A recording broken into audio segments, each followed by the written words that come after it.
حضرت فاروق اعظم کی شہادت کے دن ریڈیو ٹیلی ویژن سے خصوصی پروگرام نشر کیے جائیں، اور حضرت فاروق اعظم کی شہادت کی وجہ سے ہی نہیں بلکہ پورے تمام خلفائے راشدین پر خصوصی پروگرام نشر کیے جائیں۔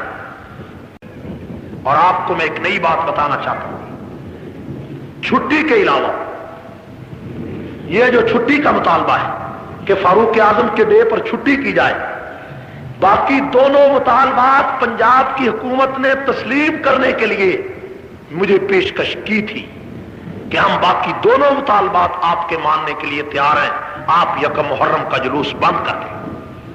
میں نے پنجاب حکومت کے ایک اعلیٰ افسر سے کہا کہ تیسرا مطالبہ بھی جب تک نہیں مانو گے جلوس بند نہیں ہوگا۔ تیسرا مطالبہ ہے کہ یوم یکم محرم کو چھٹی کی جائے۔ کیا کیا جائے؟ میرے بھائیوں، یہ پاکستان سنیوں کا ملک ہے،